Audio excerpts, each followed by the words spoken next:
तुम्ही वरवर किती पण चिडलेला असलात ना सर, किंवा किती तापट आहात असं पण दाखवत असलात, तरी सुद्धा तुमच्याकडे बघूनच कळते की तुमच्या आत पण एक लहान पोरगा दडलाय. काही झालं तरी मी त्या लहान पोराला बाहेर काढणारच.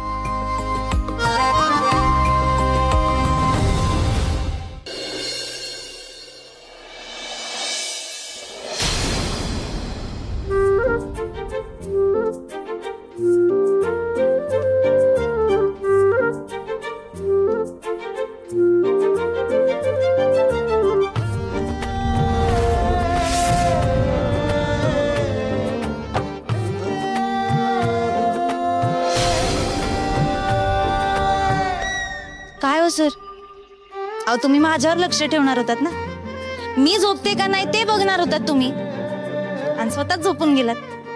जगात असं काहीच नाहीये जे मी नाही करू शकत, अहो असं बोललात तुम्ही. तुमच्या या वाक्याला घाबरून मी रात्रभर झोपले नाही. अहो 3 वाजेपर्यंत जागे होते मी.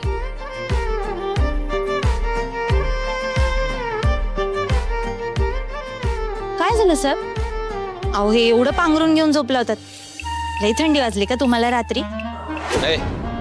शांत बस, सकाळी सकाळी चिडवू नकोस मला. काय झालं सर? अहो मी तर फक्त विचारलं. पण एक सांगू का, अहो तुमच्या खोलीतलं एसी आहे ना, त्याच्यापेक्षा छान गारवार आहे ना इकडे गॅलरीत लागतं. पण ते पांघरून माझ्या अंगावर आलं कसं? मीच टाकलं.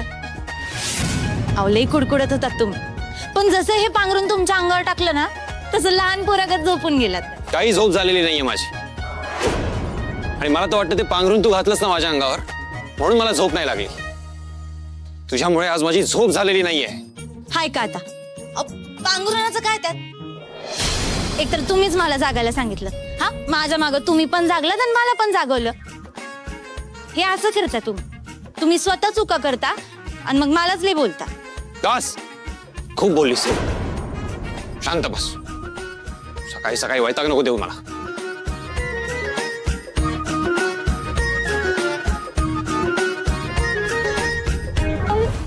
पण काही म्हणा, दादूच्या लग्नाचा डिसिजन मला खूप आवडला. एक नंबर बोलली चिकू.